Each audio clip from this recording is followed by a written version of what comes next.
Hello, everyone, and welcome to this radcast of the Social Club at the End of the World.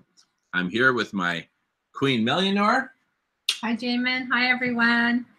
And joining us from different places throughout the country and the world, we're going to go around the room and let everyone introduce themselves and give their own kind of personal introduction, everyone who wishes to. So I'll call upon you one by one.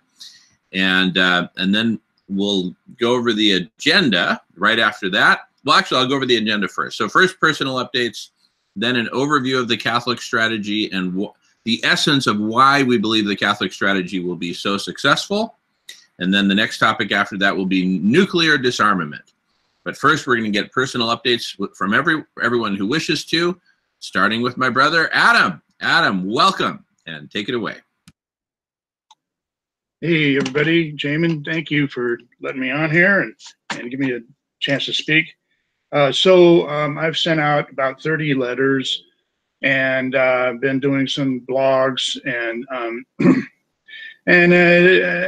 rewriting the Road to Life plan. So working on the second edition. I'm kind of, this whole thing is kind of a progression for me. I have two sides, actually. I have the Road to Life plan, and then I have the Case for Hope videos. And the Road to Life plan tells how to, basically it's a plan for how to live after the collapse without any money, and for all mankind. And it introduces the concept that money is a poison to mankind. Well, that's a really hard pill for people to swallow. Like I explained in the book, it can't be, it's a 12-step program is basically what it is. And the steps don't stand independently. It's like a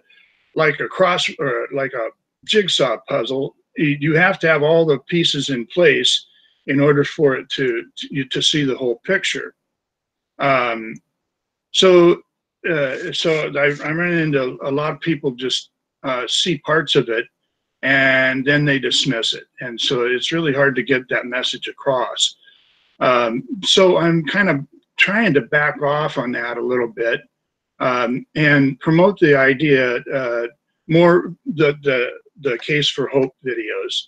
And because, I'm with Jamin on this, that we need to establish a collective intelligence using artificial intelligence to create a collective intelligence. I call it the collective intelligence of all mankind, where a model is built, and then we know we can learn from that model what we have to do. So I think that we have to build. I think we've used the same methods over and over for so many years now of trying to educate people and sway the government and so forth. Well, I think we need to approach this kind of from the back door. And I think we need a different approach. And I think that approach can be made in virtual reality on a platform with the so we build a model, and it becomes a process of attraction where people are attracted to it because everybody helps build the model with the AI. And so that's another difficult topic to kind of purvey. So I'm working on that as well as my second edition. And so I'll probably come out with another paper here in another week or two. So that's about where I'm at. And that's my update. Thank you. Perfect. Thank you so much, Adam. Always inspiring to hear your updates and all that you're doing out there in the world. So thank you for all that. All right. Next up is Miles from Calgary, Canada. Take it away, Miles. Good afternoon or morning, wherever you are. Yes, I'm in Calgary, Alberta, Canada, also known as Mohkinstsis, which in the local indigenous language means elbow, because there's two rivers that flow through the city of Calgary, Mohkinstsis, and that's the Bow River and the Elbow River. So I like to always start by acknowledging that I'm on Treaty 7 territory of the Blackfoot Confederacy, Siksika, Kainai, Piikani, as well as the Stoney Nakoda and Tsuut'ina nations, as well as the Métis community, Métis Region 3. So what I've been up to lately is actually coming back to something that concerned me prior to having climate change on my radar, and that is nuclear disarmament and peace. A couple of things have transpired in the last few days for me to be reevaluating what my focus is going to be, but realizing these are not inseparable. They're very much connected. One of the things that happened about 48 hours ago was a Canadian astronaut is now on the International Space Station. His name is David St. Jacques. And that's making me think about how we need to address climate change by first coming together as humanity, and that the space station is an example that this can be done, because it's a joint venture, primarily United States of America, the Russians, and then other countries in various support roles. So we need to come together in peace and then be able to steer all the billions and trillions being spent on these weapons, which will basically make us everybody lose. And finally, just to wrap up, another thing that occurred was I heard an interview done by the Collapse Chronicles, Sam Mitchell, interviewing a professor named Mr. Toon or Dr. Toon, who spoke both about climate change and nuclear disarmament. So looking forward to talking about that. Thank you. Great, inspiring updates. Thank you, Miles. Appreciate that. All right, next up is my sister, Hurricane Victoria from Oklahoma. Take it away, Victoria. Greetings all from Tulsa, Oklahoma. We've had a beautiful 75 degrees and we are now predicted to get an ice storm. So welcome to Oklahoma. As Will Rogers said, if you don't like the weather, stick around tomorrow. It'll be all different. I haven't been on a while because I've been trying to earn the almighty dollar, which I have to tell you, I found is a predicament to kind of know what's transpiring. And I have to go continue to be a part of the whole process. Has been quite a process for me, being completely honest. It's one of those things where I'm out there 8 or 9 hours a day, and 99.9% of the people that I talk to are with, not that I go up and say, you know what's going on with the climate, although I might, but I've gotten one person, you know, I mean, it's not even on the radar. And so I've been dealing with that spiritually, not to be confused with religiously, but spiritually. And like I say, just had a job that didn't allow me to be here. So for right now, I am, and I look forward to it. And again, appreciate all that you guys continue to do. All right, wonderful. Thank you so much, Victoria. By the way, I think there's something going on with your microphone. We could pretty well hear what you were saying, but fade out and then fade back. Just an FYI, but we can for the most part hear you fine. All righty, on to my queen, Melianor. Thank you. Hi, everyone. Victoria, I'm so happy to see you back on the social club. Adam, I just want to thank you for the work you're doing and remind you persistence, you know, don't give up on your original message about money.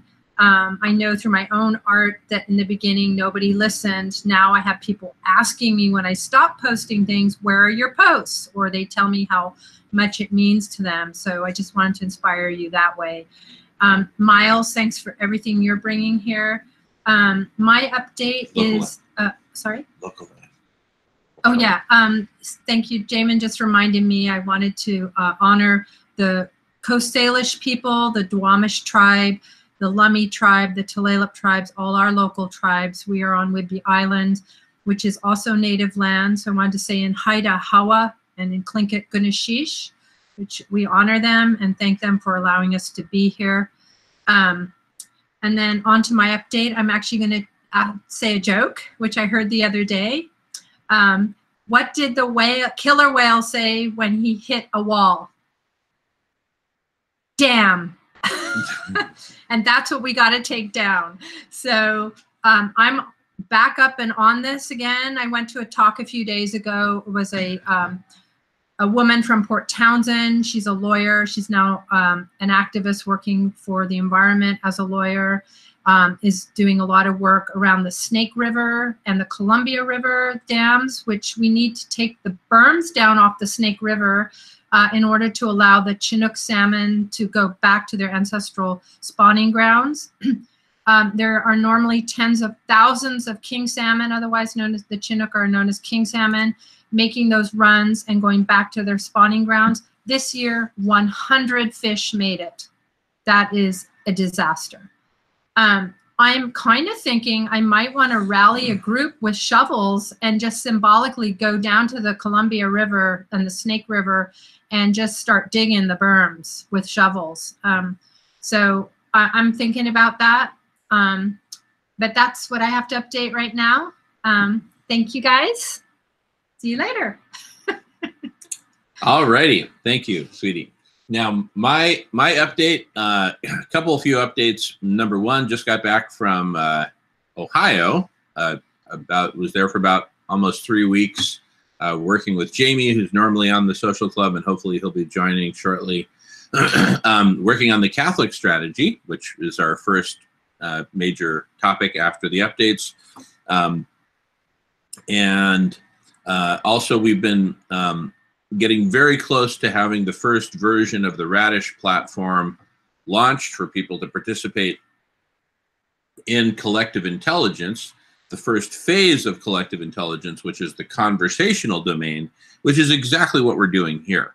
So we've got a platform for conversations and series of conversations on a number of topics, which we're almost complete on the development of. We've actually started the testing phase as well. So if any of you would like to participate in that, Michael and I are working on that along with 3 other colleagues. Anyone who'd like to participate, just reach out to me offline, and we can get you involved in in a small way or in a big way in the testing phase of Radish. And another update is we had scheduled a Sierra Club dinner, which I'm program chair of the East Bay Sierra Club dinners in the San Francisco Bay Area. We had scheduled for this week a Sierra Club dinner on the topic of the city of Berkeley, California, declaring a climate emergency. They did that several months ago, late summer. They were the first city, I think, in the nation to declare a climate emergency. And subsequently, 2 other cities in the Bay Area have followed suit, Richmond and Oakland, California. And they're working on getting together a whole Bay Area initiative to declare a climate emergency. Anyway, we've had to cancel the formal dinner because not enough people signed up, which is a big disappointment. I think part of it was due to all the smoke and everything they've had in the Bay Area in recent weeks due to all the forest fires. And then this week, they've basically got storms happening throughout the week in Northern California. So these reflections of abrupt climate change are, I think, keeping people from the very act of gathering and deliberating and discussing and communing that we so urgently need to do, as such as we're doing right here on the social club at the end of the world. So anyway, Melissa and I actually won't be flying down this week because the dinner got canceled. There is an alternate event that'll be happening at the restaurant Au Coco Lay in Berkeley, which we've organized. The speakers, Cheryl Davila and Armando Davila, mother and son, Cheryl Davila being the vice mayor of the city of Berkeley and city councilwoman, have kindly offered to do a free event. Well, they weren't, I mean, it's all, there's no compensation for any of the speakers. But anyway, we're doing a free event. There's no cost at the restaurant Au Coco Lay in Berkeley, AUCOQUELET on University Avenue in Berkeley from 7 to 9 p.m. on December 6th, if anyone would like to join, and led by Armando and Cheryl on the same topic. of the city of Berkeley declaring a climate emergency. Those are basically my updates for now. Well, one other quick update on the Catholic strategy. Will it be live for chat? Good question, Adam. I think probably not, since it'll be at a restaurant. But that's a really good question, actually. Let me see. I'll check in with Armando and Cheryl and see if one of them wants to give that a go. And but no guarantees. And I'll just let everyone know via this email thread for the social club if that's the case. Thank you, Adam.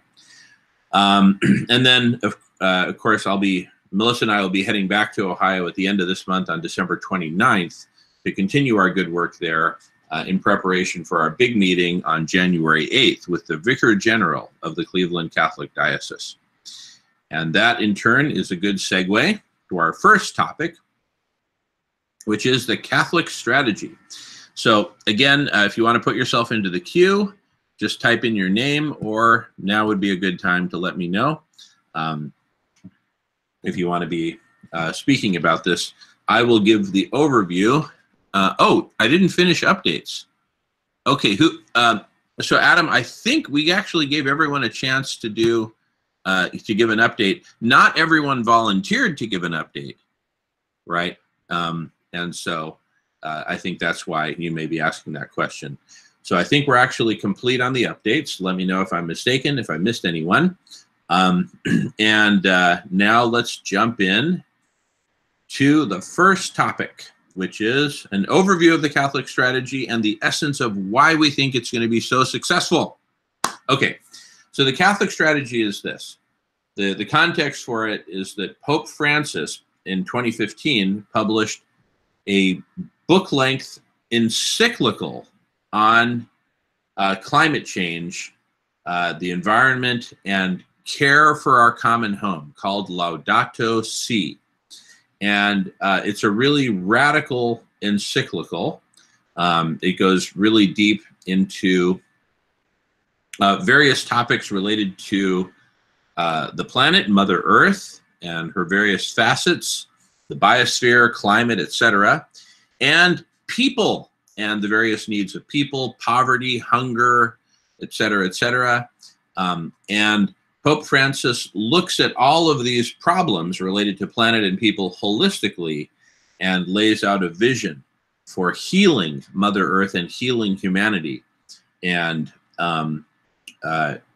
transforming our world, getting out of this death spiral that we're in, of which abrupt climate change is arguably the most noticeable facet of the death spiral and possibly the most deadly in the short term and long term.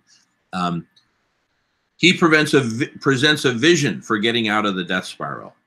So what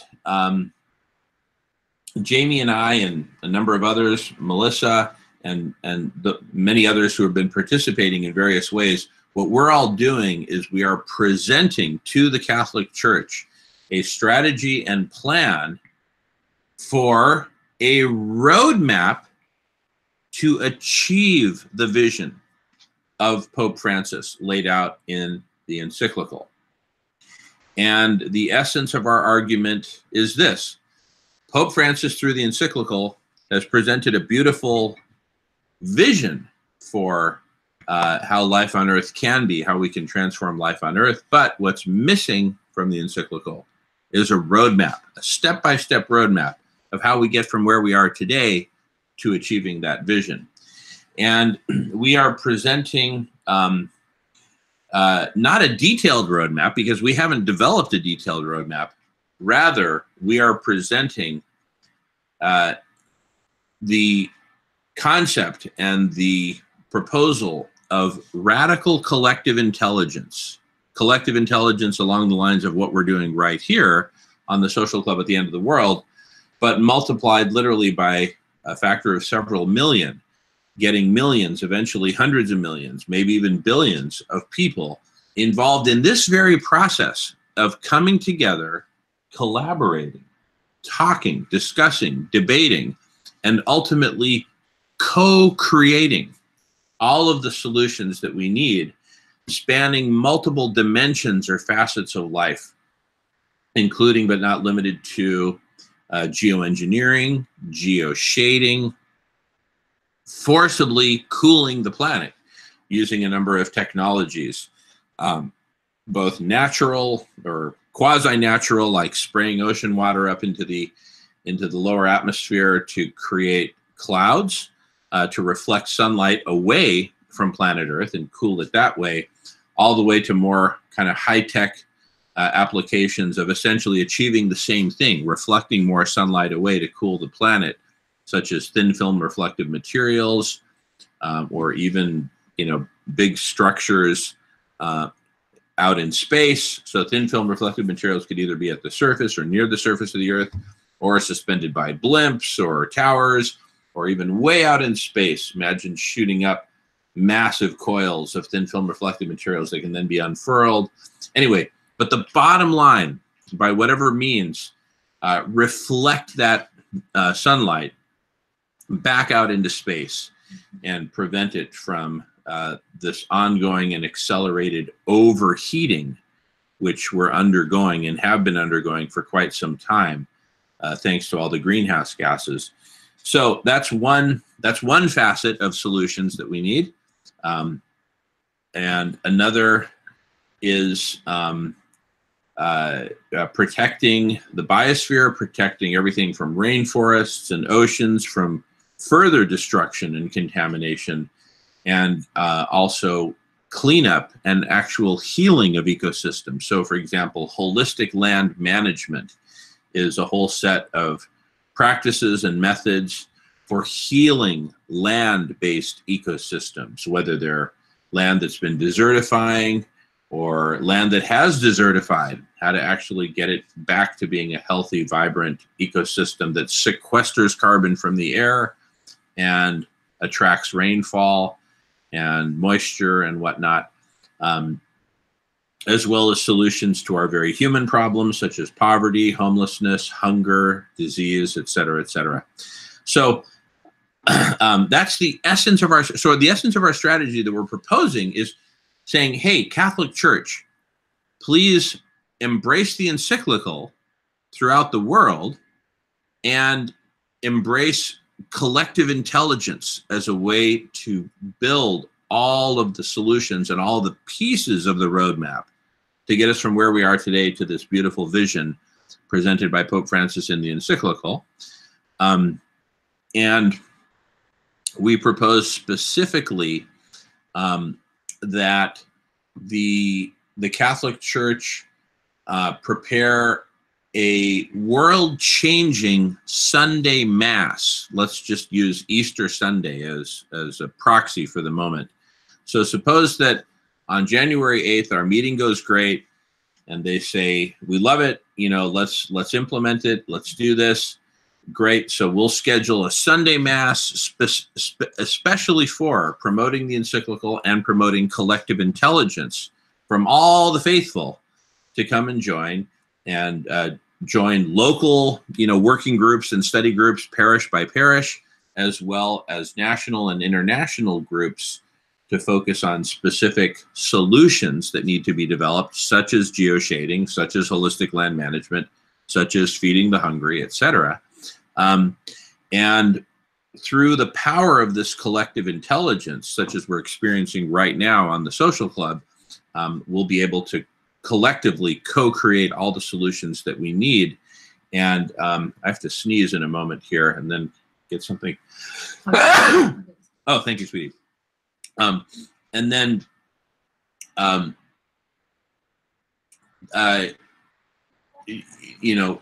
have basically video conference based meetings and working groups to focus on various different facets of the roadmap. And you see, some of the solutions will be engineering solutions. Others will be, oh, thanks. I actually need like a sweater or a jacket or something like that. Okay, sure. Thank you, sweetheart. Some will be engineering solutions. Others will be political solutions, so that the governments of the world can raise the funds and the support that the world needs in order to actually implement. Thank you, sweetheart.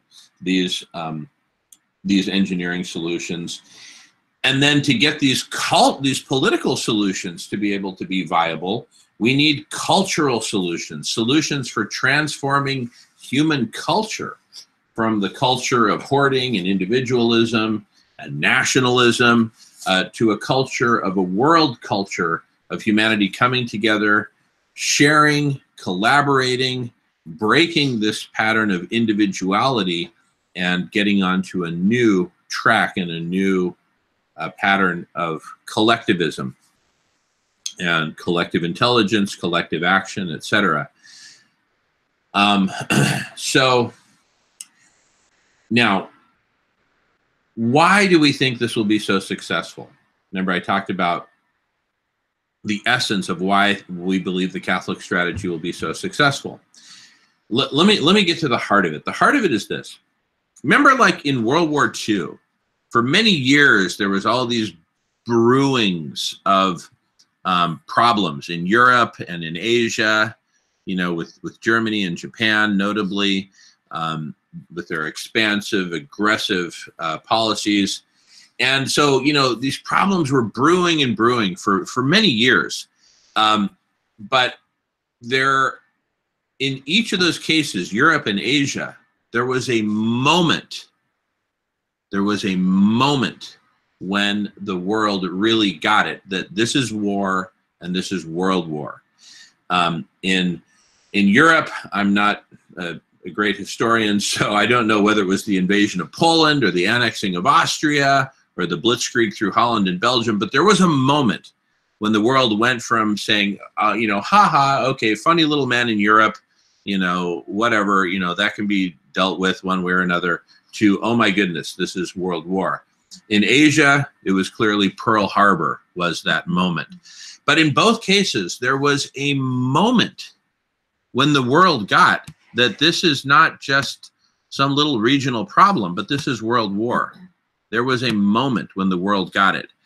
I posit to you all here on the Social Club at the End of the World that the moment where humanity really gets that this is war with abrupt climate change and we need to take it extremely seriously and everything is about to change, that moment has not yet arrived.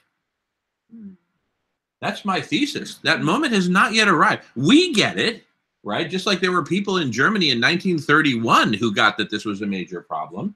And people in Asia, notably the Chinese who were getting invaded by Japan, they got it long before Pearl Harbor. But the world as a whole has not yet gotten it, that this is war and everything is about to change dramatically and radically. And we all need to get with it and be part of the solution. So, given, and I'm just going to call it the Pearl Harbor moment of climate change. The Pearl Harbor moment of climate change has not yet arrived. And what we're basically offering to the Catholic Church is that they can be the instigators of that moment. They can instigate the moment of the Pearl Harbor of climate change by giving this world-changing televised Sunday Mass, in parallel having specific Mass but parish by parish throughout the, I don't know, millions of parishes all throughout the world, give the similar message, announce a big press conference, press release, led by Pope Francis himself, that the Catholic Church is taking this on, announce a papal tour, you know, with the Pope Mobile, going through all throughout the world, spreading the message, and launching the collective intelligence, and very notably, the Catholic Church, led by Pope Francis, sending out official communications, official invitations to the heads of every other significant religion, every single one, Christian and non-Christian, Buddhist, Muslim, Jewish, Baha'i, you name it, Unitarian. But imagine dozens of FedEx envelopes being sent out from the Vatican to all the heads of the other religions around the world saying, this is what we're doing, please join us. It all starts on Easter Sunday. Let me know. I'm available for a phone call, a video conference. And when we do our papal tour, you know, for example, you know, for example, to the president of the Mormon Church in Salt Lake City, Utah, hey, when I'm doing my papal tour, I'd love to swing by and visit you in Salt Lake City, and you know, and on and on and on across all the leaders of all major religions. Join us, right? That, my brothers and sisters, would be the Pearl Harbor moment of the world really getting, this is real, climate change is real, it's destroying us, humanity is fighting back, and it is being led by the Catholic Church and specifically Pope Francis. Can you imagine the news cycle from New York to Tokyo to Johannesburg to Buenos Aires? The world's jaw-dropping and saying, wow, it's really happening. This is it. This is something we didn't expect. You know, the governments have kind of been nipping around the edges, but being totally ineffective. This is the Catholic Church rallies together all the religions of the world, all the faithful, and deploys collective intelligence using video conferences, using artificial intelligence, using that virtual reality system to develop solutions in the virtual realm, as Adam was discussing a bit ago. Imagine all of this piled on as one gigantic, you know, kitchen sink size banana split sundae with cherries on top and chocolate sprinkles and flowers and everything else. Kaboom! This would be the Pearl Harbor moment of the world coming to terms with climate change and saying, okay, now we're fighting back. We're in the war. The United States declares war on Japan. Humanity declares war on abrupt climate change. That's why I think this will be so successful. And this is exactly what we're going to present with gobs of detail on January 8th to the Vicar General and the Bishop of the Cleveland Catholic Diocese, Cleveland, Ohio, which has 800,000 members, as a starting point, and asking them to take the message and the proposal all the way to the Vatican, to Pope Francis. And included in our written proposal will be multiple appendices, and a couple of dozen of those will be letters already drafted for Pope Francis to sign and send off to the heads of all other major religions. So we're going to lay it all out on a silver platter, the Pearl Harbor moment for humanity grappling with abrupt climate change. It needs to happen, and it needs to happen urgently. We're not getting there, you guys, by, you know, having a bunch of groups here and there, including Poland and COP24 and ICCC. It's not happening. Very analogous to Europe and Asia during World War II. Yes, there were people protesting here, there, and everywhere. Did that stop the Nazi war machine or Imperial Japan? No. There had to be a moment where the world got it and said, you know what? It's time to face this head on, organize ourselves. Detroit, stop making convertibles and start making tanks. Boeing, stop making commercial aircraft and start making B-52 bombers. It's on. That moment has not happened, and it needs to happen urgently. What we're proposing is a specific way for it to happen that will smack the world upside the head like a cold bucket of ice water at 5 in the morning on Monday morning. It's time to wake up and smell the coffee and get moving. And Pope Francis is leading the charge. Pope who? Yeah, Pope Francis. Wake up, world. We're on the case. So we've got 2 people in the queue, starting with my brother. Do you want to be in the queue, sweetheart? Yeah. Okay. So in the queue at the moment, we've got Adam, followed by Miles, followed by my queen, Melianor. So Adam, take it away. I'll manage the queue. Let's get it on. All right. Well, I'm excited for you there, Jamin, and I hope that the Catholic Church can put this together, and I'm all for that. And bringing all mankind together. And you know, one of the things I point out is that the churches or the environmental groups have been, you know, we've been fighting global warming for, you know, 50 years, ever since the first Earth Day, and we've been using the same methods that I call a promotion. We're trying to convince the, you know, teach and convince the public of the problem, change the political system and stuff like that. So that's all a process of promotion. I think we need to change it to a process of attraction. And I think we do that with using AI on a platform on the internet. And so I've been, asking Jamin and researching, and I think that AI is very close, or it already has the capability. I think if mankind came together, in a concentrated effort, such as with World War I or II, even our government, I mean, the military could even join in.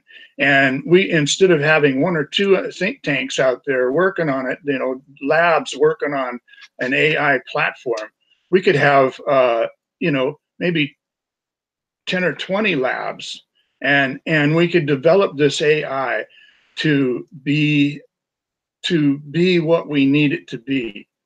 And see, AI, I mean, mankind, history shows, anthropologists show that mankind like us, with bodies and minds like us, originated from Africa about 300,000 years ago. So we lived on the earth for a long time without money, and we had a good, they didn't destroy the earth. So now we have destroyed the earth, and we need. So what I'm saying is that mankind has never had this tool before. We've never had artificial intelligence before, and it's extremely powerful. And we don't know what it can do exactly, but we do know that. Well, I think that we can use it to build a model. And then, and if everybody is able to come and talk with the AI on this platform, then everybody will feel like they are contributing, and they would be contributing, because the AI would assimilate all of it, and it would be able to talk to everybody individually. So basically, mankind would be able to have, and this is the way I see it, would be able to have a relationship with the AI. And and we'd use the AI to tell us, not to tell us what we have to do, well, not to order us what to do, but to tell us what we can do. See, I don't, personally, I don't want the Catholic Church telling me what I have to do. I don't think other people do either, and I don't think that's their intention. But and we don't want anybody really telling us what to do. But the AI can be an unbiased, higher form of intelligence than we've ever had. I mean, like I said, it's a tool we've never had, and it's extremely powerful. So while we've come up all this time, developing this world that's led us to this collapse, at the same time, our generation has been given a tool that mankind has never had before. And this tool, if we use it, can help us get out of the situation by building a model. Basically, what we do is we build a model, and we build it under the condition that it results in the sustainment of life on Earth. Then all the requirements that are necessary to make that model work become our plan for what to do. Because we don't know. I mean, everybody has different ideas for plans, whether we use geoengineering, how we use it, how, tear down the dams, the nuclear arsenals. We all have different opinions on those. So in virtual reality, if we use AI to model this, we can put our opinions in there, and then the model will run it and simulate it and come back and tell us whether our opinions and our thoughts will work. Will it produce that condition that says, yes, you're going to survive in the future? Or does your position say it doesn't? You're not producing that. So in this way, I think this is how, in my mind, this is how the collective intelligence, artificial intelligence will work. But we need to get this platform going. And I don't think it even takes that many people to get it going. But I'm sure glad that the Catholic Church is waking up, because they're the ones that started it all. And basically, money has started everything. I mean, if you go back to the roots of the nuclear arsenal problem and even, you know, everything, even these religions were established so that money, so that the governments could, you know, get more money. I think that's how it came about, in my opinion. But anyway, I'm done. Thank you. Great. Thank you so much, Adam. All righty. Next up is Miles, followed by Melissa. Take it away, Miles. Thank you, Jamin. First of all, I just apologize for my appearance. I'm not going to be on the cover of GQ, but the reason I have the toque on, as we call it in Canada, is because I'm in a basement. It's -12 this morning here, centigrade. And so instead of turning on the natural gas, I'm keeping it down and wearing sweater and toque. So to just great comments from Adam about artificial intelligence, and I'll just speak briefly to that, something of interest. I listened to Jordan B. Peterson quite a bit. He's a psychologist from the University of Toronto. He's traveling the world promoting his book right now. Anyway, in a recent video that, well, a video from last year, pardon me, that he did on YouTube, and I can provide the link to you, he talks about to a question about censorship. And this jumped out at me because now what he addresses is that Google, YouTube, Facebook, and others, I would perhaps suspect, have bots, censorship bots that can censor even a conversation like this. I, for example, posted on my LinkedIn just a few days ago a video by Stuart Scott interviewing Guy McPherson, and shared it to my knowledge. And curiously, when I went to peruse my LinkedIn feed, here's a little posting saying something to the effect, remember, LinkedIn is not Facebook. So I'm just, you know, maybe I'm reading too much into it, but it's curious how that occurred at the same time I had posted something about climate change. Personally, for anybody listening, I see talking about climate change as a professional issue, because if we don't have a planet, we don't have commerce. We'll all be out of work. So anyway, just to wrap up, he fields a question about this censorship and artificial intelligence, and Jordan Peterson said, I hope the guys working in artificial intelligence are good and moral, because they will be building what they like into their machines. And he draws a conclusion about, or an example of Boston Dynamics. Maybe you're familiar with Boston Dynamics and their crazy robots. But these robots and artificial intelligence are getting to the point where if they make these into killing machines, you know, we would be pretty much hopeless, because he uses the example that they can be programmed to not only shoot where the target is, but at the escape routes for the target as well. So in other words, predicting where to shoot. So you're 100% kill. Anyway, just, you know, I think with artificial intelligence, we need to always bear that in mind, that morality is critical. Now, on to Laudato Si. As I said once before, last video, I believe, I printed off the discussion guide, Laudato Si on care of our common home. I'd just like to say, you know, I'm not Catholic, and there are, in the discussion guide, things that very much relate to the Catholic faith. But the way I look at it is, I'm very interested in learning about religions of the world. And I like Carl Jung, who said, draw a circle that includes me. You know, something about someone else drew a circle, it didn't include me, but I'm going to draw a circle that includes you too. So I would just say that, you know, read Laudato Si, And, you know, for like me, I'm interested in reading about the Quran, which someone told me is about peace and justice. So I don't think we have to, if you're not Catholic, discount it. Final thing I want to talk to related to this, Laudato Si, is this book that I just bought. It is by Peter Phillips, who is a former director with the Project Censored people. This is titled Giants, the Global Power Elite. And Noam Chomsky says on the cover, who exactly are the masters? This remarkable inquiry lifts the veil, providing detailed and often shocking revelations.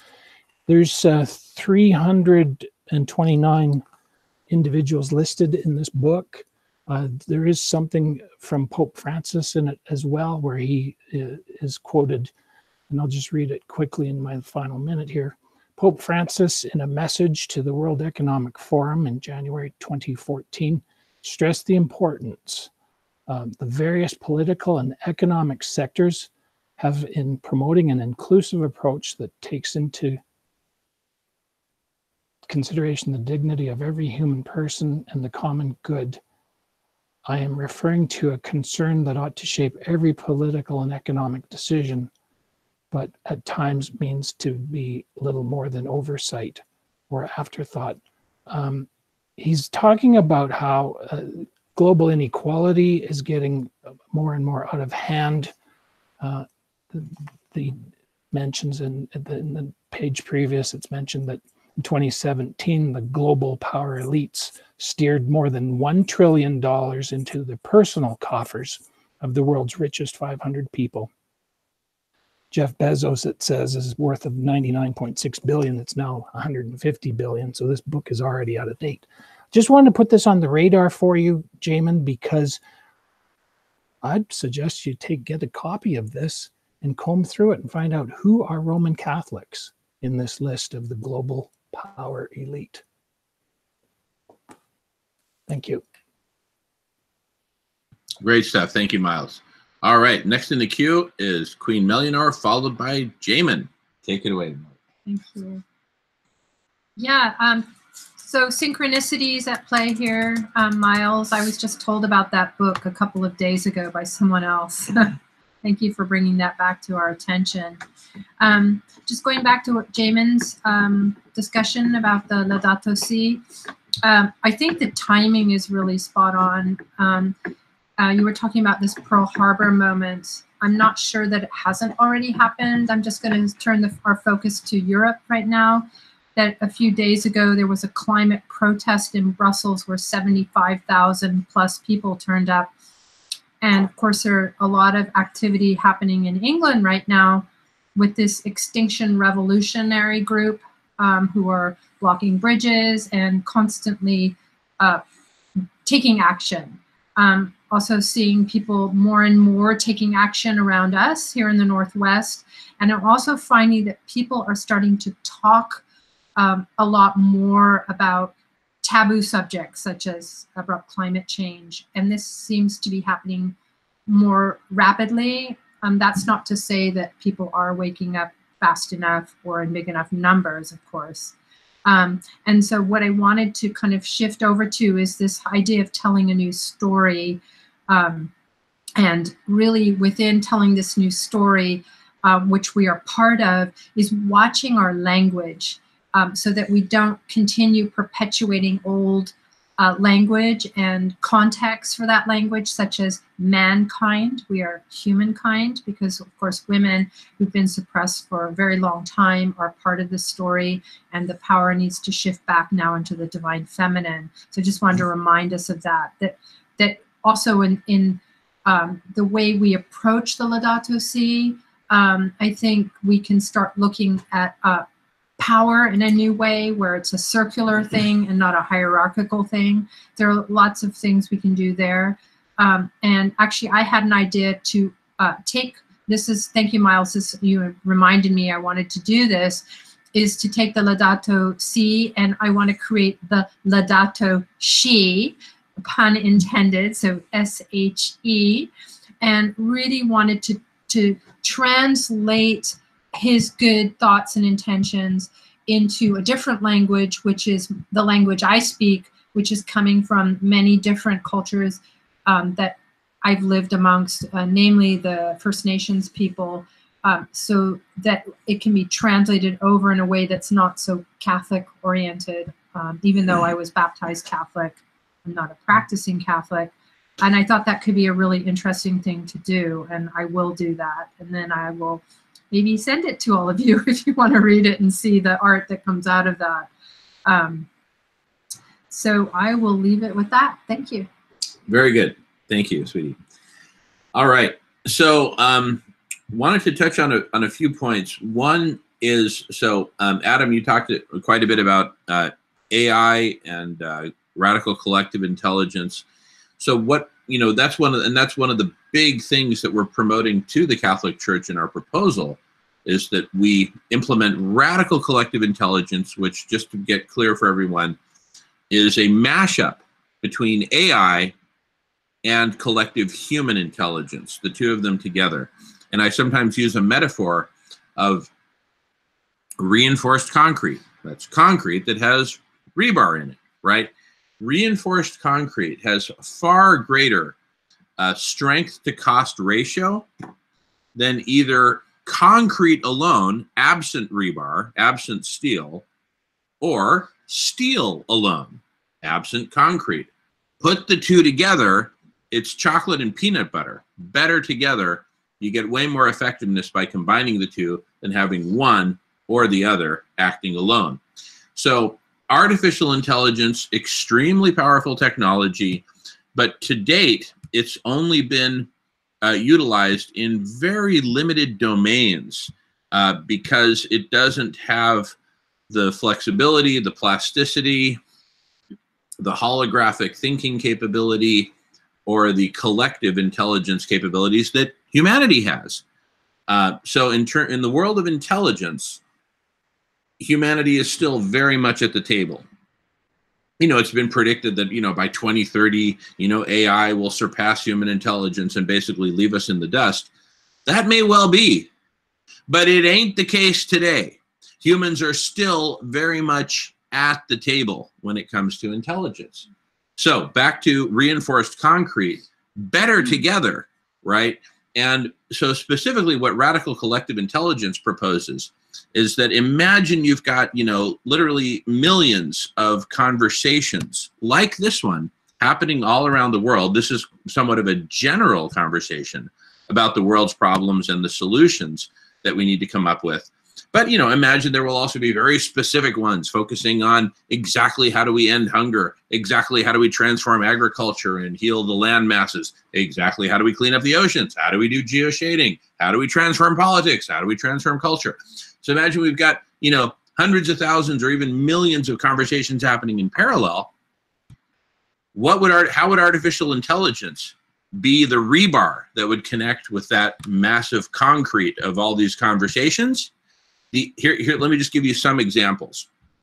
The AI, number one, would listen in on all these conversations, transcribe them into text, index that text and make it searchable, and also keep tabs on every single individual human. Well, Jamin, he keeps mentioning this geoshading, cooling the planet. Why don't we suggest that Jamin get connected to this group over here, based in Finland, that's talking about specific geoshading methods and is actually putting them into practice. Cha-ching, right? So connections, making connections between individuals, connections between groups, connections between conversations like this one, and other information that's already been indexed and organized that's out there on the internet, such as what Google does as their bread and butter with their Google index. So that's just one or two or three examples of how artificial intelligence can play with humanity to form radical collective intelligence. And anyway, if you want to know more about that, please visit the homepage of radish.org, where we have some great introductory material on what this radical collective intelligence is all about. And this also gets to the topic that Miles raised about AI and morality, right? So AI is very powerful, but what if any is the moral framework behind it? What are, you know, what's this AI trying to accomplish? With radical collective intelligence, humanity is in the driver's seat. AI plays a supporting role, okay? And just like with reinforced concrete, the concrete is in the driver's seat. The rebar plays a supporting role, makes it stronger. AI will make our intelligence stronger, but humanity is in the lead. And in terms of that morality, I'm proposing that through the Catholic strategy, really, we get all faiths, all religions, all the faithful together, working together, because let's face it, all the major religions of the world fundamentally agree on the main principles. You know, don't go around killing innocent people. Don't steal stuff from your neighbor. You know, don't be a jerk, basically. Be kind, be compassionate, you know, build community, etc. All right, I just passed 5 minutes, so anyway, wanted to get those points out there. I don't think anyone else is in the queue at the moment. Would anyone like to be in the queue right now? Does anyone have anything to say? Just raise your hand since there isn't a queue. First hand up gets to speak. Adam, you got it, brother. Go ahead, Adam. Take it away. Okay, well, since nobody else wanted to talk, so the platform, the AI, I call it the collective intelligence of all mankind, because it does have to work, and as the way I see it, it does have to work with humans. But the AI can be built by a collection of people that can assert that it is non-biased. So it's a computer, so it can be programmed to think logically and develop the answers logically. And so, you know, you said that all the religions are basically have the same basic understandings, and all mankind does too. I mean, we all want to live. We all want to have clean water, and we all want to be able to eat. But this collapse is coming upon us. And so we need to build a plan for what to do when the collapse happens.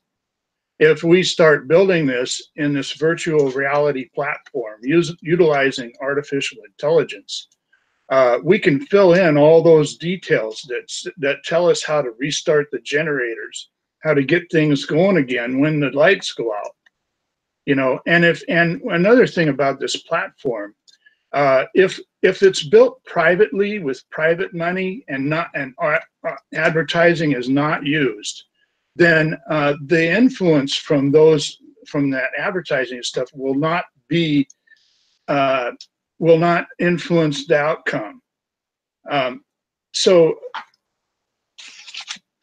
And sometimes I get ahead of myself. So if I lose track and I don't complete a thought, please let me know. But so I think mankind, or I think we need to use artificial intelligence in a way that where mankind works with artificial intelligence, like you said, Jamin. So I'll just end there, I think, and let you. I just wanted to respond that I do think that it works with mankind. Thanks. Great, thank you, Adam. All right, Melissa, just since no one's in the queue that I can see. Yep, Melissa, you're up. Take it away. Yeah, I just wanted to come back to something Victoria said, which is about how, you know, she's had to go back to work in order to survive. And so I really have a question, which is, you know, how do we slow ourselves down as a civilization and get past just survival mode in order to not just tell a new story, but to embody it and actually live this new story. And one of the things that's coming to me is community, you know, creating community. And but I just wanted to put that question out to all of you, like, how do we slow this ship down? You know, is it going to take catastrophe to slow the ship down? Or can we do this somehow where we're mutually supportive of one another in community, so that we don't have to keep perpetuating these ways that are hurting the earth and inevitably hurting all of us. All right, since there's no one in the queue, I will jump in at this point and comment that there's a couple different perspectives that we've looked at as to, what's it going to take. Actually, two big ones at this point around the table. One is what you just articulated, will it take catastrophe for people to come together? We've already had catastrophes on a very local scale. Global catastrophes are predicted to be on their way very soon. For example, if we lose the Arctic and we get accelerated planetary heating on a massive scale, all bets are off, right? We could have wildfires, droughts, hurricanes all over the place, all around the world, all at once, and potentially collapse of civilization, as was mentioned in the United Nations recently about climate change. So one is kind of the catastrophe hypothesis, and Adam, you kind of alluded to this a little bit ago, that once collapse happens, then we need AI to help us get the generators restarted and whatnot. So that's one perspective. Let's just call it the collapse perspective. What we're proposing to the Catholic Church is a different perspective, which is that if we get our act together now, before collapse happens, and put together our collective intelligence and develop myriad solutions to refreeze the Arctic, to deploy geoshading so that we don't lose the Arctic ice and we don't go into this period of rapidly, exponentially accelerating overheating, we can actually prevent planetary catastrophe and be able to build off of all the amazing infrastructure that we currently have in place: power infrastructure, water, sewage, transportation, industry, high-tech, internet, etc. And essentially, keep the Macarena going, and use it to develop all the solutions that we need. It's going to be a lot easier to develop, solutions like geoshading in a world that continues to essentially work, as opposed to a Mad Max world. Can things get done in a Mad Max world? Of course, but at a far more limited scale than what we can do with our infrastructure intact. So anyway, I just wanted to bring to the fore these two different perspectives that, nothing's going to change until collapse happens, so let's prepare for collapse and then, have AI and other systems in place to help us get out of collapse, versus, hey, wouldn't it be nice if we just don't drive into the ditch in the first place? Right, which is certainly my perspective. So anyway, I see my sister Hurricane Victoria smiling there, a smile of acknowledgement. Thank you for that. Feel free to jump in. Feel free to put yourself in the queue. I assume you know how to do that. And speaking of the queue, we've currently got Adam followed by Miles into the queue. So anyone else who wants to jump in, either raise your hand or interject, or just type your name in, as we've talked about. Take it away, Adam. Okay, yeah, I just wanted to say that there's all kinds of solutions out there that people are offering, but we don't have any way of organizing them, and we really need to get organized. So on this platform, I see us working together in think tanks with the AI and on topics, and also all mankind working with the AI, and in this way, we come up in virtual reality. And this is what I meant about coming in the back door. We develop a new way of looking at life in virtual reality. And in the virtual reality, we can resolve our differences by modeling and running the different scenarios in the model that show us what will work and what won't work.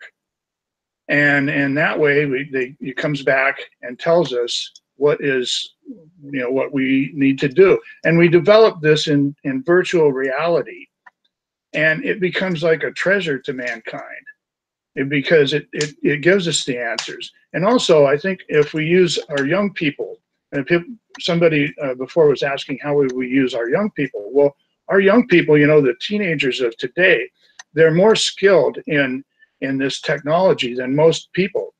And they can actually, a lot of them are learning how to write apps on their cell phones. So we can use their expertise to help us build the model. And, you know, and my point is that who better to help build the model than the people who are going to live in the future? Because it'll be a model of the future. So who better to do that than the youthful people of today? And I'll just close with saying that you know, it's their future. It's not ours. Our old ways have not worked. I mean, all these ways of religion, of politics, of money, it didn't work.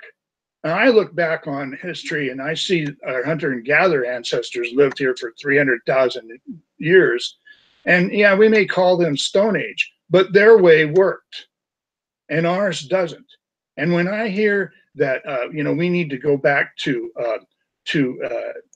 ancient, you know, back to our ancestors and learn, you know, where we came, you know, what they say. You know, I think of our ancestors and they, you know, their mindset didn't use money. They had I think they had a different mindset. They were more of a mindset of equality amongst you know, according to Dunbar's number, there was only like 150 of them living together at any one time, and that's about the maximum amount of people that they knew. And so they worked this out over generation after generation. And I think Jamin has dropped off inadvertently here for some reason. He'll probably come right back. So I'm going to go ahead and mute out, and I think it's Miles' turn next. Jamin will come back up. Thanks. Okay, yeah. Thank you, Adam. So, as I mentioned, I encouraged Jamin and everyone working on Laudato Si to take a look at this book. Again, it's a look at the top 389 most powerful players in world capitalism, lists them by name. So some of them Roman Catholic, no doubt.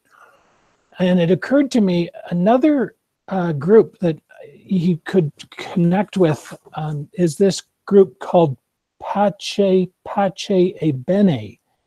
Now you'll see I've got it, www Pace e Bene means peace and wellness. I also have it listed with Scientists Warning. That's another group that I contribute to. And of course, down here is radish.org. There's Jamin. So, hey guys, yeah, we've had an internet issue here, and hopefully it's getting resolved. But anyway, so yeah, saying connect with these 389 whoever's Roman Catholic of the world leading capitalists, but also suggest reach out to Pace e Bene.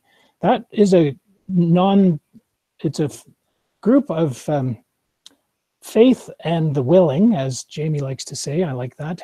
It's actually, though, kind of started by people like Father John Dear, D-E-A-R, a Roman Catholic priest who is personal friend of the late Father Berrigan.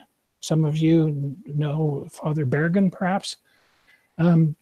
There's a lot of people there in that organization working towards campaign nonviolence and climate and peace and nuclear disarmament. So all these individuals, you know, and Scientists Warning as well, I'm sure they'd be very interested in finding out about a platform to put their stuff together as part of, or at least one aspect of archiving. I know Scientists Warning was trying to grapple with, well, who's going to archive our meetings and webinars and such, and you know, so reach out to those people as well. And I, as I said, I'm involved with that group. It very much fits with the objectives of the artificial intelligence and moving us forward to a more peaceful world. So I'll just go on mute now. All right, thank you, Miles. let's see, Melissa had to take a break, warm up after the exercise studio this morning. So is anyone else in the queue? Because I was offline for a couple of minutes there. Anyone else in the queue at the moment? All right. Let's take a moment, and I'm going to ask everyone to stand up and stretch, and I'll do the same thing. I know it can be a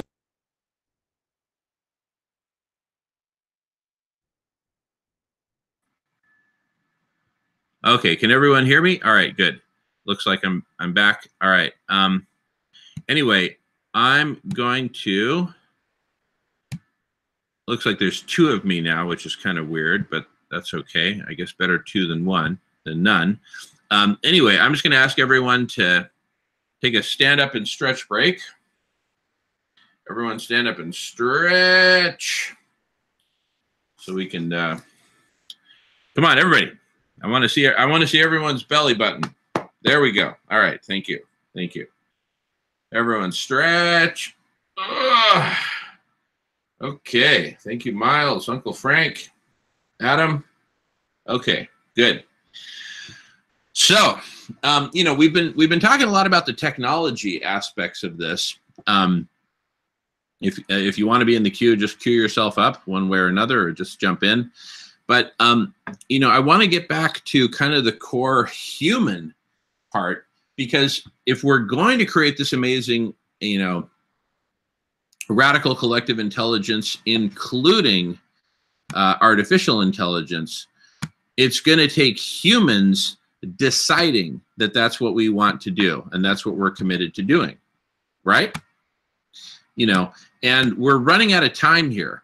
So, you know, we can speculate to the ends of the earth, you know, about artificial intelligence and how wonderful it would be if we got it all going. But let's I say, steer the conversation for the moment back to the human vector that's going to get that to actually be implemented, right? And that's why I brought up the whole Catholic strategy in the first place, was that is a vector for humanity to get on board and come together and say, okay, let's do this. Let's use the tools that we have, including artificial intelligence, including geoshading, et cetera, to you know, to cool the planet and save life on Earth. So what do you all think about the Catholic strategy, and also this notion that the Pearl Harbor of abrupt climate change, that Pearl Harbor moment, has not happened yet, and we need to instigate it? And this is one way to instigate it. What do you all think about that? Who wants to jump in? Adam, I see Adam's hand go up. Okay, go ahead. Take it away, Adam, followed by Miles. Go ahead, Adam. Okay, well, we you know, the reason I think that we haven't come together is because we're so diverse. We, you know, there's so many different opinions out there and beliefs, and some of them are really strong. And it's like I said, these come from our old ways, and we need to develop a new way to think, a new way to live. And I think that on this platform, we can do that. We can build an we can use artificial intelligence to help us build this model. And then we, you know, so if mankind comes together in a Pearl Harbor fashion, we can make the AI so that it can converse with all mankind, and we can, you know, so then people can go there and talk about their problems, you know, or what they want, and we'll plug it into the model, and the model will tell us what to do. And then like I said, people, if we use people from all over to help develop the artificial intelligence so that they can verify and tell their people that it is unbiased, it's based on logic, then everybody will know that their answer is going to be, or the answers that we get is going to be based on logic, not based on some belief system that other people aren't tuned into. So I think I'm repeating myself. I'll let Miles take off. Yeah, you are repeating yourself, and that's not necessarily a bad thing. But I wanted to, but I think, we've heard what you've had to say and what I've had to say. We've both said it abundantly about the benefits of using artificial intelligence combined with human intelligence. But what I'm talking about is kind of that on-ramp onto this utopian platform that will help us generate all the solutions that we need. How do we get this critical mass of humanity together so that we can build out the radical collective intelligence platform? That's really what I want to focus on. But anyway, I'm cutting into Miles this time, so take it away, Miles.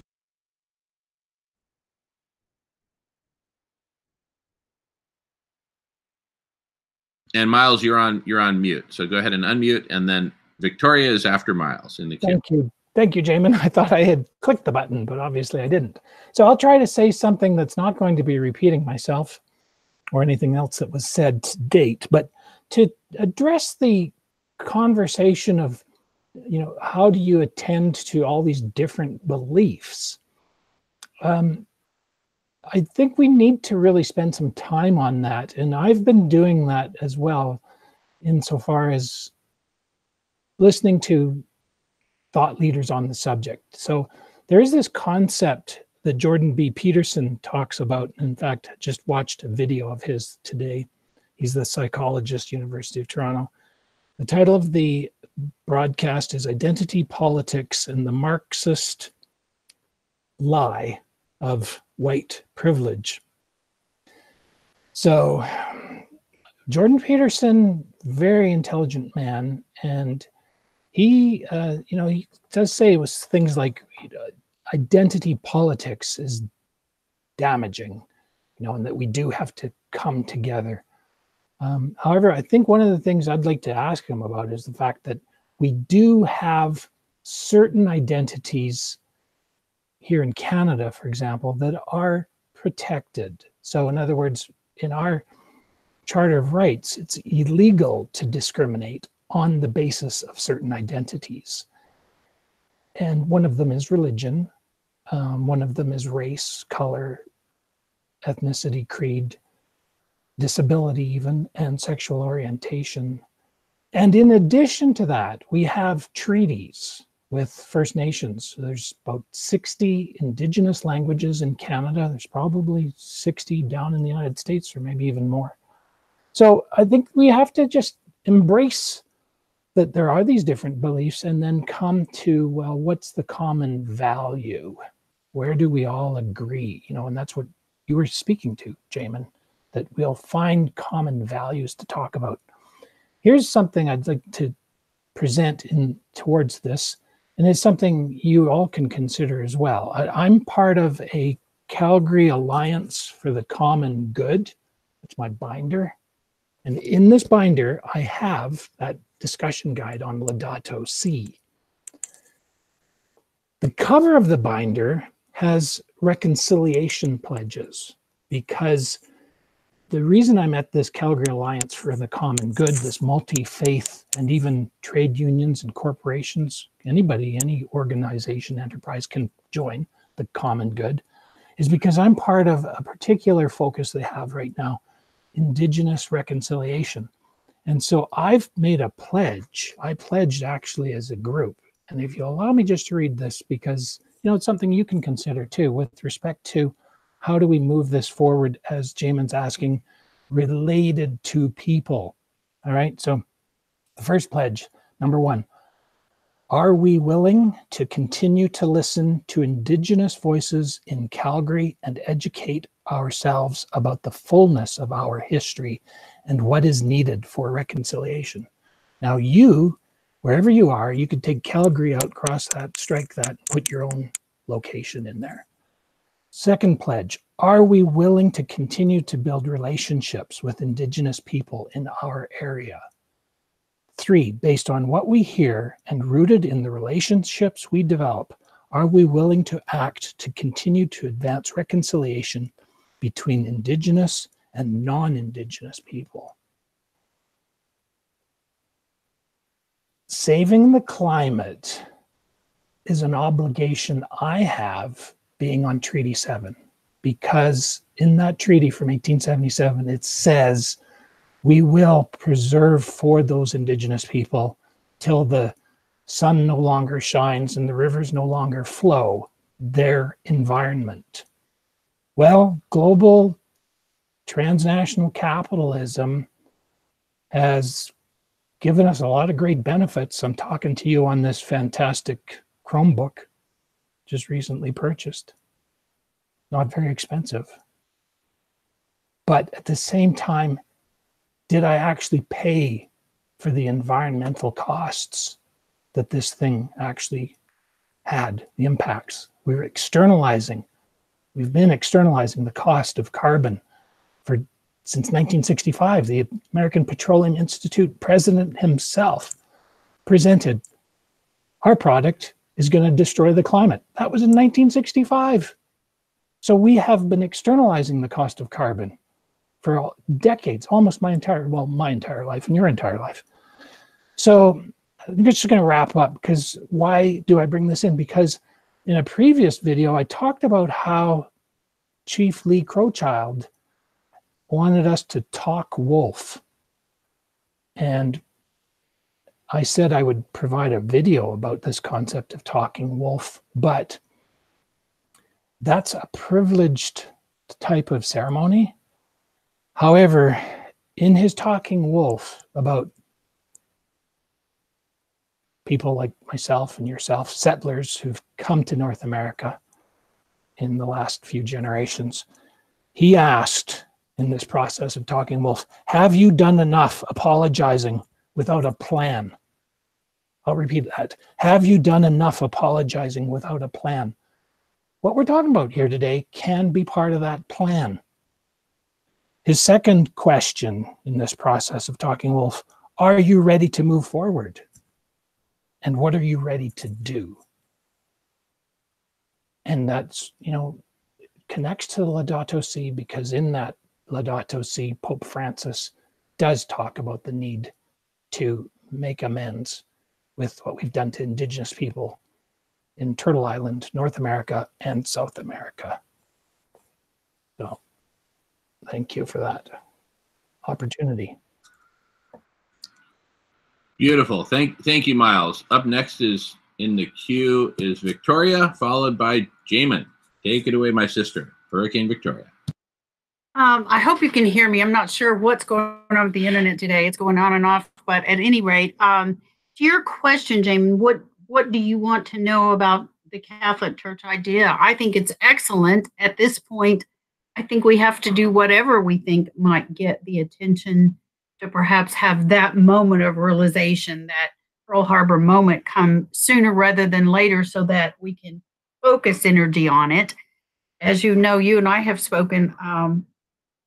I thought, some big music star people listen to. Well, I'm sure you all saw Paul McCartney did that not very many months ago in New York. I don't know what that moment will be, but my thoughts are, I think it's excellent. I think it would be a way to get a great deal of people to listen.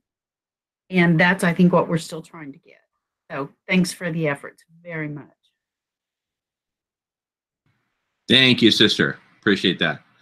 So let me just kind of share a bit more about where I'm coming from with the Catholic strategy, and just to kind of juxtapose it to the AI, radical collective intelligence component of that. It's but a component of that is so Adam, when I hear you talking about we'll be able to use AI, and it'll be unbiased and very logical and all that. What I hear you talking about, that appeals to me, by the way. We've had this conversation offline a number of times. And I think it appeals to a lot of, let's just say tech types.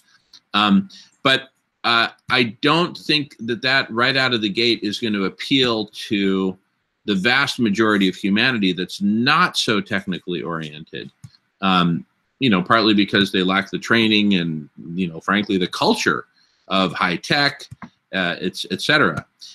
And so what I'm seeking with the Catholic strategy, which is a strategy to lead all the religions of the world, not necessarily lead all the religions, but involve all the religions of the world. It has to start somewhere. So we're basically saying, why not start with the granddaddy of giant religions, which is Catholicism. Start with that, but really bring together all the faiths, all the religions, is that the religions will be able to, you know, each bringing together their people to the table, to a universal dialogue, and ideally a universal communion or coming together, where we say, look, this is our common home. It's going down, right? We don't necessarily all agree on everything, or even on a lot of things, but we can agree that if we don't have a planet that's viable, that supports life, we're all going to die, and it'll be the end of everything. And none of us wants that. So let's come together and, you know, initially with dialogue, let's start talking with each other and use artificial intelligence and the internet as a way of connecting us to facilitate this very human dialogue. And then out of that, you know, we can talk and, you know, do the analysis and say, look, we need to cool the planet. Can we agree to do geoshading? Okay, everyone in. Oh, well, there's 1% of us that disagrees. Well, there's 99% of us that say that it's urgent. So let's go ahead and do it. The gavel hits the desk, and bam, we do it, right? And then we go on and on and on from there. I think these are kind of, you know, relatively obvious things to most of humanity when they see the facts. I think that the artificial intelligence and the virtual, you know, creating a global holistic model, which I'm a huge proponent of, but I think that's going to have to come later, simply because I don't think that's going to be the thing, that the grand unifying thing, simply because, again, most people don't have that high-tech background or that culture of, wow, look at what technology can do. Let's just put it in the hands of AI and let it take the ball and run with it. Right. Again, not because I'm opposed to the idea, but because I don't think it's got the juice to unify humanity. A worldwide dialogue, bringing together all the faithful, and let's get together and talk about this and then start to implement the obvious solutions first and build off of that. I think that's the place to start. Now, I think that over time, with the faithful getting involved and dialoguing and starting to bang out some solutions, I think the faithful can find a way to introduce the technology and deeper levels of AI and virtual reality and global holistic modeling. But I think that'll come as kind of later stage stuff. I'm at the 4-minute mark. So that's why I think it's so important that we focus on whether it's the Catholic strategy or some other strategy to unite humanity into a planetary dialogue, a planetary conversation. You know, yes, these, you know, protests of 75,000 people in Belgium and 100,000 people in England, yes, those are valuable, but those aren't Pearl Harbor moments. We've been having climate protests and rallies since, I don't know, years ago. And what has changed? Unfortunately, not a lot, right? So we need a big Pearl Harbor moment to get humanity together. And that's what I'm advocating for. Okay, in the queue, we've got Adam, followed by Miles. Melissa, you were in the queue a bit ago. You're welcome back to the queue whenever you want. Just let me know. Meanwhile, and then Michael's in the queue as well. Do you want in? Later. Later, okay. So let's go Adam, Miles, and Michael, and then Melissa. So take it away, Adam. Okay, Jamin, you asked how do we get the platform going? And so here's my take on it. If we had 10 million people pledge $20, that they would spend $20 a month to privately support this platform, that would be $2.4 billion in 1 year. Now, if you walked into a major platform developer's office, like Microsoft or Google or somebody, and went in that CEO's office with a briefcase full of those pledges, $2.4 billion a year. That developer is going to build the platform. And I mean, I assume he would, or they would. So that's what we need, are pledges. And then we get the platform built. And the platform would be built on certain prerequisites. One is the one main prerequisite would be that we all want life to be sustained for our children. I mean, who on the earth does not want mankind to continue living? Really, that's the bottom line.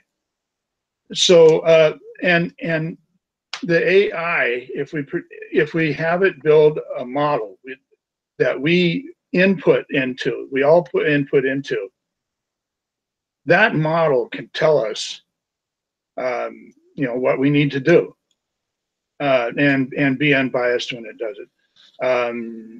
So, and people that don't have the tech skills, I don't think it's about that. It's about everybody has the skill to interrelate, to interpersonal conversation. Well, you can have that interpersonal conversation with the AI, so it would be different. I mean, like you could get on the computer on your internet and talk with the AI.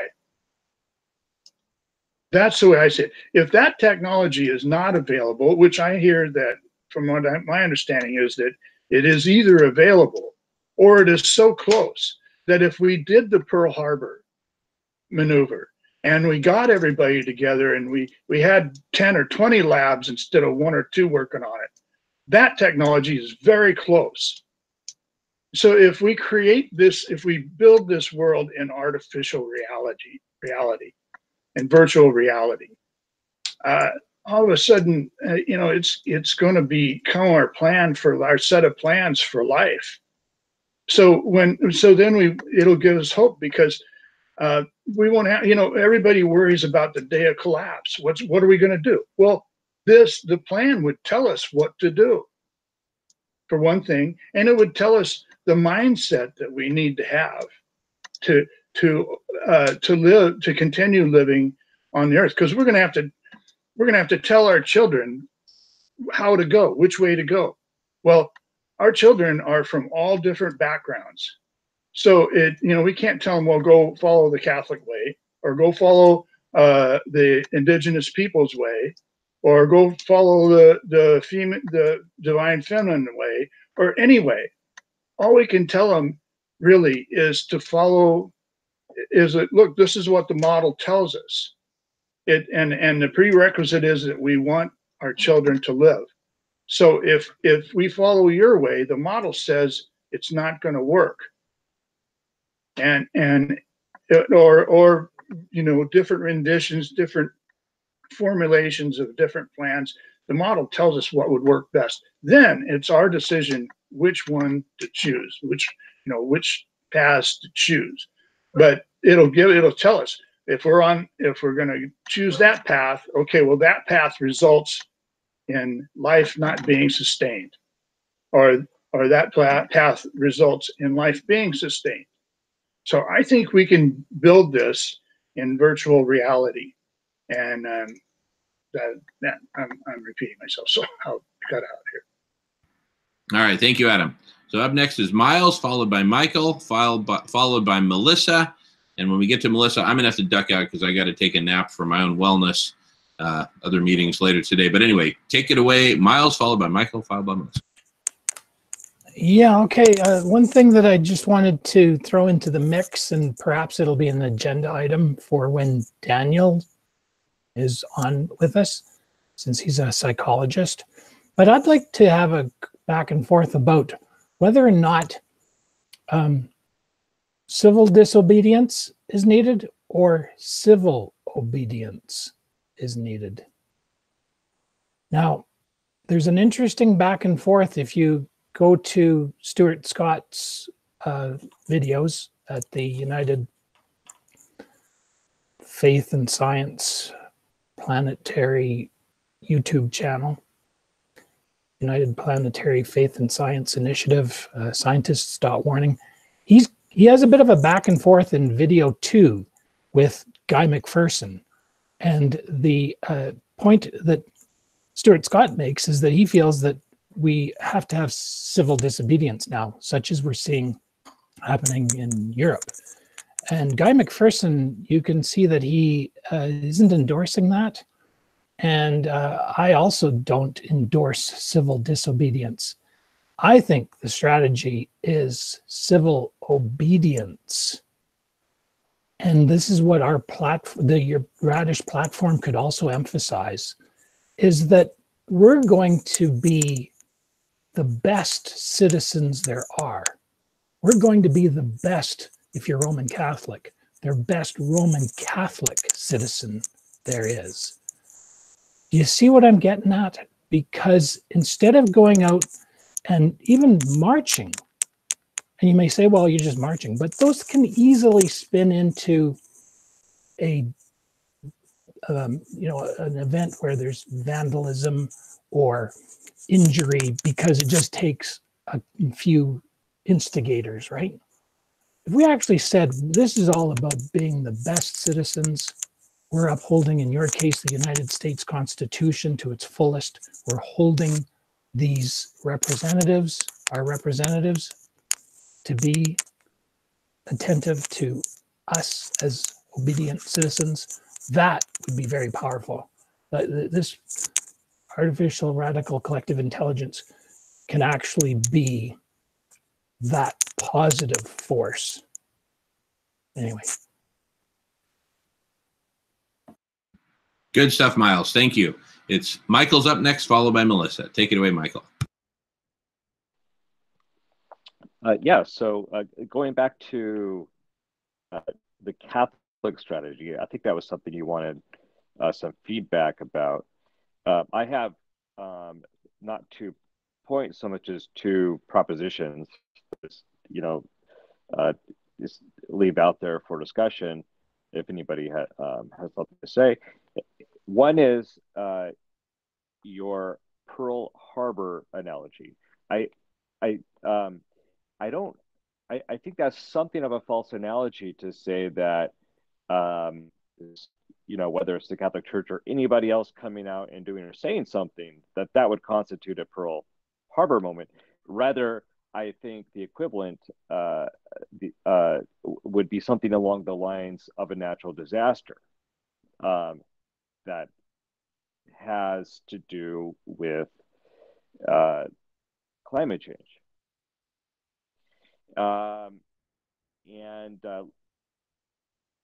The second thing I wanted to propose, coming together in a common space would seem to demand something secular, a secular space apart from religion, apart to a certain extent from politics, at least politics in the overtly ideological and organizational sense, but rather a space where people of all faiths and no faith can come together, including all the Catholics under the banner of the Laudato Si, right? And any other groups,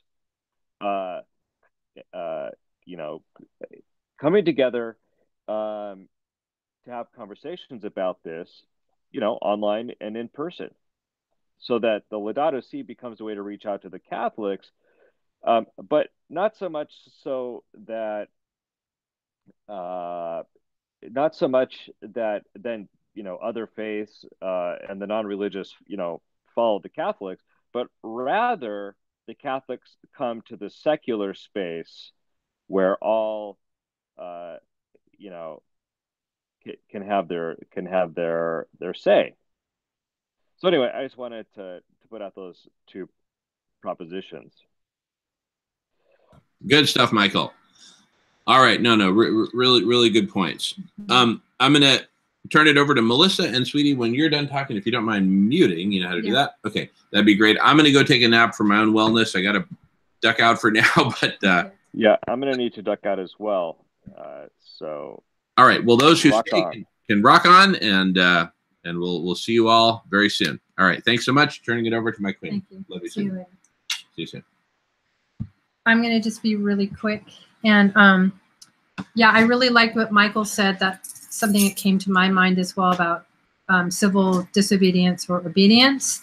I think there's something about getting together collectively to stand for a cause or an issue that we believe in that's really important. And I think it helps people feel that they're participating in something that is about higher meaning and change that's of value. And the other thing, going back to what you were saying, Adam, I think personally, I see AI as a tool, but I think it's really important for us to turn back to nature and start looking at how the natural order of things operates. And that's what I like very much about Native American culture, indigenous cultures, is that they get that. So I'm going to make this really short. I just wanted to raise that. I know it's going to be a longer discussion at another time. So thank you guys. It was awesome seeing you. I have to head out to Seattle now. So I don't know if you guys want to continue. I agree that that we need to follow our ancient concepts and people, but I think that the artificial intelligence platform will tell us that. I think that it will tell us that. But I would really like to hear what Frank thinks of all this. He's been here and I haven't heard from him, and seems like a very intelligent man. I'd really like to hear from him, and I'll wait around for that. Thank you. Thanks, Melissa. You're wonderful. Thank you, Adam. And Uncle Frank, did you want to say something?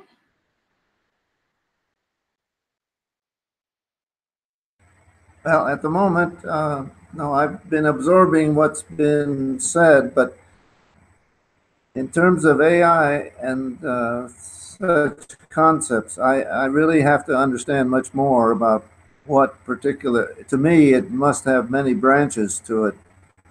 And so let me get into that perhaps the next time or another time. And I really don't have any particularly helpful comment to make right now.